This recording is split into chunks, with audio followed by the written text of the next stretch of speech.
সকাল ৯টা থেকে সংসারের যাবতীয় কাজ সেরে নিয়ে বিকালে গেলাম খালের বাঁধ দেখতে। রাধে রাধে বন্ধুরা, তোমরা সবাই কেমন আছো? আশা করছি তোমরা সবাই ভীষণ ভালো আছো। আমরাও কিন্তু বেশ ভালো আছি।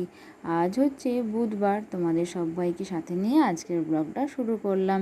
সাথে থেকেও আশা করছি আজকের ব্লগটা তোমাদের বেশ ভালো লাগবে। তো দেখো আজকে কি করেছি জানো তো, ছেলেকে ঘুম পাড়িয়ে দিয়েই তারপর আমার ব্লগটা শুরু করেছি। তো এখন ঘড়িতে বাজে সকাল 9টা। তো তারপর আজ তো ছিল বুধবার, তারপর দেখো আমাদের হাটের আনাজও চলে এসেছে। তো এর মধ্যেই আমি না পেঁপে আর আলুটা কেটে নিয়েছিলাম।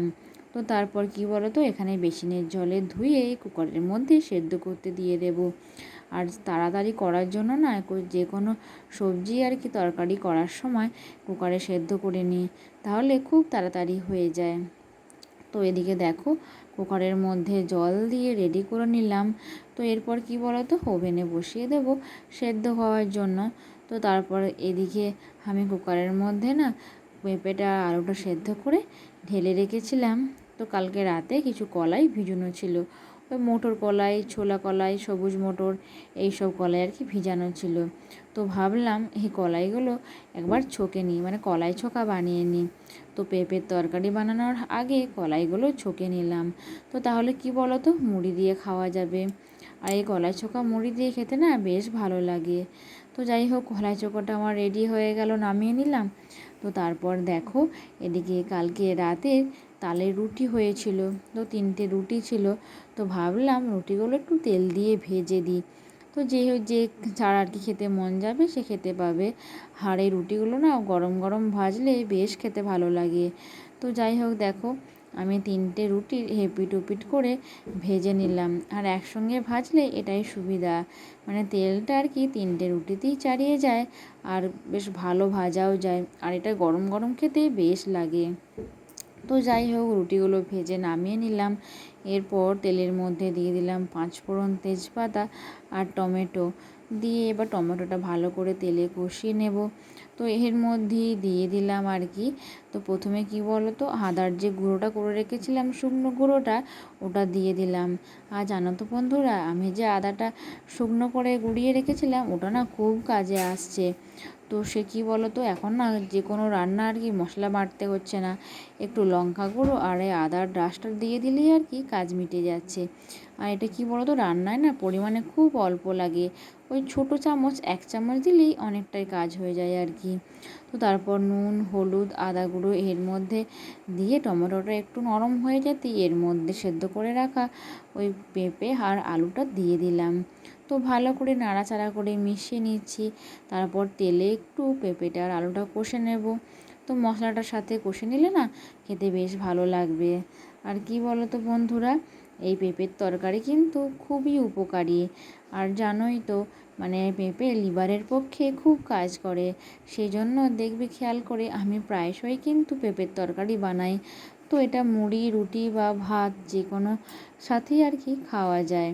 তো একটু ঝাল মিষ্টি নোনতা হলে বেশ ভালোই লাগে।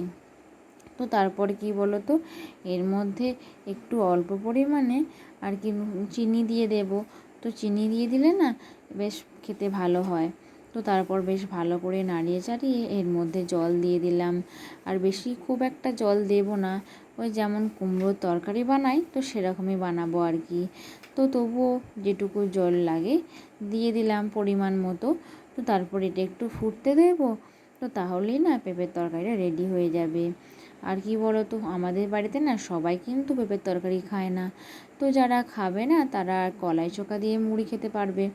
তো সেই জন্যই আর কি দুরকম বানাতে হয়। তো যারা যেটা খায় না, তো তাদেরকে তো সেটা দেওয়া যায় না। আর সবাই একসাথে থাকলে এটাই একটা অসুবিধা। তো সেই জন্য আর কি সবার মনের মতো সবটা করতে হয়। তো যাই হোক, এদিকে কিন্তু ছেলেকে ঘুম পাড়ানোর আগেই আমার ঝাঁটপাটটা দেওয়া হয়ে গিয়েছিল। তো এখন শুধু মোছামুছির কাজটা বাকি আছে। তো তারপর এদিকে আমি কুমড়ো নয় সরি পেঁপের তরকারিটা বসিয়ে দিয়ে এসেছিলাম। তো তারপর এদিকে মোছামুছির কাজটা সেরে নিচ্ছি। তো কি বলো তো, জলখাবারটা না এর মধ্যেই রেডি হয়ে যায়। তো যাই হোক, আমি রুমটা ভালো করে মুছে নিলাম। তো ছেলে তো এদিকে ঘুমাচ্ছে, তো সেই জন্য তাড়াতাড়ি করে লাইটটা অফ করে দিলাম। তো যাই হোক, আমার রুমটা তো মোছা হয়ে গেল। তো তারপর রান্নাঘরে এসে প্রথমে গ্যাস টেবিলটায় স্ট্যান্ডটা দিয়েই মুছে নিলাম। তো গ্যাস টেবিলটা না বেশিরভাগ সময় পরিষ্কারই থাকে। আর আমাদের রান্নাঘরটা কি বলো তো, এদের রান্নাঘরের মধ্যে তো আর রান্না করা হয় না আর কি, এখানে শুধু রান্না রাখা হয়। তো সেই জন্য খুব একটা তেল চিটে বা নোংরা হয় না। তো যাই হোক, ওপরটা মুছে তারপর নিচের দিকটা মুছে নিচ্ছি। তো নিচের দিকটা কিন্তু বেশি তেল চিটে হয়, কেননা আমাদের যে রান্নাগুলো করা হয় ভাত তরকারি সেগুলো সব নিচের মেঝেতেই তো রাখা হয়।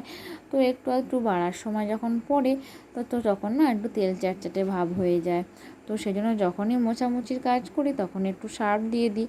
তো সার্ফ দিয়ে দিলে কী বলো তো, তেল চিটে ভাবটা চলে যায়।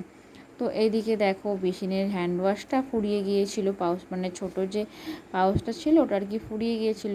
তো এটা থেকে না আবার পুড়ে নিচ্ছি। তো দেখতেই পাচ্ছ, এটা আমি মানে তোমরা যারা আমার ভিডিও রোজই দেখো তারা অবশ্যই জানবে যে এটা নিয়ে আমার কমপক্ষে 3 থেকে 4 বার এটার মধ্যে ভরা হয়ে গেল। তো এখনও না অনেকটা পরিমাণই আছে, তাও প্রায় 2 বার ঢালা যাবে। তো যাই হোক, এটা পুড়ে রেখে দিলাম। তো না হলে না যখনই ছেলেকে খাওয়াবো হাত ধোয়ার সময় না পাবো না। তো সেজন্য কাজের মাঝেই আর কি ওটা ভরে নিই, তো তাহলে সুবিধা হয়। তো যাই হোক, এরপর ভাবলাম যে বেসিনটাও একবারে পরিষ্কার করে মেজে নিই। তো তাহলে এটা দিয়েই আর কি বেসিনটা মাজা হয়ে যাবে। ভরতে ভরতে না একটু সামান্য পড়ে গেল, তো ওটা দিয়ে আর কি মেজে নিলাম। তো যাই হোক, এরপর এখানটা পরিষ্কার করে মুছে দেব। মানে এখানটা কি বলো তো, বেসিনে হাত ধুতে আসা হয় তো খুব জল পড়ে, সেই জন্য না একটা এখানে চটের বস্তা আর কি দিয়ে দিই, তো তাহলে সুবিধা হয়। আর এই বাথরুম থেকে বেরোবার সময় না জল পায়ে বেরোলেই এখানটা খুব জল জল ভাব হয়ে যায়। তো সেই জন্যই আর কি এখানটা কী করি বলো তো, একটা পাপোশ রেখে দিই, আর একটা এরকম বস্তা চট আর কি দিয়ে দিলে, আর কি বলো তো, বস্তা চটটা না যখন রোদ হয় তখন দিই না। আর এই যে এক নাগাড়ে বৃষ্টি হচ্ছে, বৃষ্টির জন্যই আর কি বলো তো, বৃষ্টির জন্য তো বাইরেটা এমনিই স্যাঁতস্যাঁতে ভাব।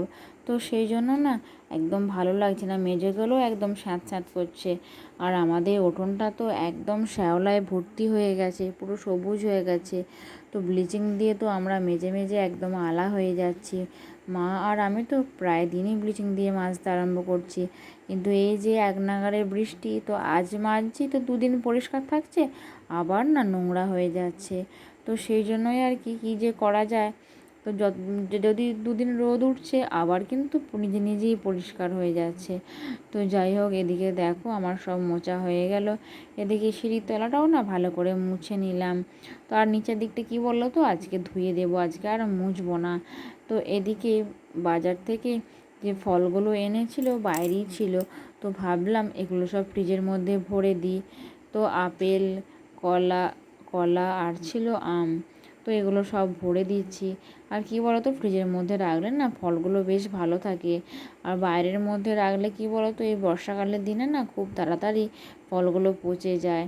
তো সেই জন্যই আর কি ফ্রিজের মধ্যে ভরে দিই। তো যখন যখন প্রয়োজন হবে তখন তখন নিয়ে ব্যবহার করতে পারবো আর কি। তো এদিকে দেখো, প্রথমে নিচের দিকে আপেলগুলো দিয়ে দিলাম, তো তারপরেই না আমগুলো রাখছি। তো আমগুলো কি বলো তো খুব পেকে গেছে। তো যাই হোক, এখানের মধ্যে যে বাস্কেটটা যতটা জায়গা কুলালো ভরে দিলাম, আর এই বড় বড় আম দুটো না ওর মধ্যে আর ভরেনি, তো সেজন্য আর কি ওপরে রেখে দিলাম। তো এই দিকে বড় মা ইলিশ মাছের মানে যে তেল ঝাল সেটা বসিয়ে দিয়েছিল, তো কাঁচা ইলিশের ঝাল হচ্ছিল আজকে। তো বড় মা যে কীভাবে বানালো ভাবলাম দেখব, কিন্তু তার আগে না বড় মা রান্না হয়ে গেল। তো যাই হোক, আমাদের এদিকে ভাতও বেড়ে দিয়েছে বড় মা। তো আমরা এখন দুপুরের খাওয়া দাওয়া সেরে নেব। কিন্তু রান্না হয়েছিল করলা দিয়ে তিল ভাজা, লাউ শাকের ঘন্ট আর ইলিশ মাছের ঝাল। তো এই দিয়ে দুপুরের খাওয়া দাওয়া সেরে নিলাম। তো বিকালে দেখো আবার এত মাছ এসে হাজির। তো আমাদের পাশের গ্রামে একটা জেঠুমা হয়, তো তারা না এই মাছগুলো ধরেছিল জালে আর কি, তো সেগুলোই দিয়ে গিয়েছিল। তো এর মধ্যে আছে কই মাছ, পুঁটি মাছ, মোরলা মাছ, আরও অনেক রকমের মাছ। তো এই যে সামনে একটা বড় পাড়া মাছ দেখলে, তো এই মাছটার নামটা ঠিক আমি জানি না। তো এই মাছটা না অনেক দিন বাদে আমি দেখলাম। তো যাই হোক, মা এখন কি করছে বলো তো, মাছগুলো সব বেছে নিয়ে রেখে দিচ্ছে। আর কি বলো তো, এত বৃষ্টির জন্য না এখন এইসব মাছের আমদানি আর কি। তো যাই হোক, আমরা তারপর মা মেয়ে আর ছেলে মিলে এখন বেরিয়ে পড়েছি এই যে বাঁধ দেখতে। আর দেখো এখানে কত জল, আর এখানে না 2-3 জায়গায় ছোট ছোট এরকম নৌকাও আছে। এরা না এই নৌকাগুলো করে মাছ ধরে। আর দেখছো রাস্তায় কত জাল বিছানো আছে। তো দেখতে দেখতে দেখলাম আকাশে কত পাখি উড়ে যাচ্ছে। তো এক ঝাঁক পাখি উড়ে গেলে না দেখতে বেশ লাগে। তো এখানে তো চারিদিকে শুধু জল আর জল, রাস্তার 2 দিকে প্রচুর জল। আর এই যে এত বৃষ্টি হচ্ছে, তো জল হওয়াটাই তো স্বাভাবিক। তারপর কি বলো তো, এই যে চাষের জমিগুলো না সব জলে ডুবে গেছে। তো এখন না এই জলের জন্য এখানে চাষও করা যাবে না। তো যতদিন না জল শুকাচ্ছে ততদিন আর কি চাষ করা যাবে না। তো আমরা এখন যাচ্ছি খাল দেখতে। তো এটা কিন্তু খাল না, এটা হচ্ছে জমি। এই জমিগুলো না সব জলে ডুবে গেছে। এই যে আমরা এখন খালে এসে পড়েছি, দেখো কত জল যাচ্ছে। আর জলের না কীরকম স্রোত, একটা বিশাল আওয়াজ হচ্ছিল এখানটায়, যে এই জলগুলো এদিক থেকে এদিকে আসছিল। তো দেখো অনেক দিন বাদে না আমি আজকে খালে বাঁধ দেখতে এলাম। তো প্রায় 1-1.5 বছর পর। তো বেশ দেখতে ভালো লাগছিল, কিন্তু ভালো লাগলে কি হয় বলো, এই বৃষ্টির জন্য কত গরিব মানুষের কত ক্ষতি হয়ে যাচ্ছে। তো যাই হোক বন্ধুরা, তো ভাবলাম যে আজকে যেহেতু বাঁধ দেখতে এলাম, তোমাদের সাথেও না একটু শেয়ার করে নিই। তো এটা না আমাদের যে বাড়িটা আছে ওখান থেকে একটু হাঁটা পথে যেতে হয়। তো ভাবলাম মা আর মেয়ে মিলে একটু বেড়াতে বেড়াতে চলে যায়। তো বিকালের দিকে না অনেক দিন হলো বাইরে বেরোই না। তো দেখো এই দিকটাও পুরো জলের ঢাকা। তো এদিকটা না কি বলো তো, সবগুলোই জমি, আর শুধু এখানটুকুই খাল। তো যাই হোক, আমরা খাল দেখে আবার বাড়ির পথে রওনা দিলাম। তো এখন না একটু একটু সন্ধেও হয়ে আসছে। যাই হোক বন্ধুরা, আজকের ব্লগটা আমি এখানেই শেষ করলাম। আবার দেখা হবে নেক্সট ব্লগে। রাধে রাধে।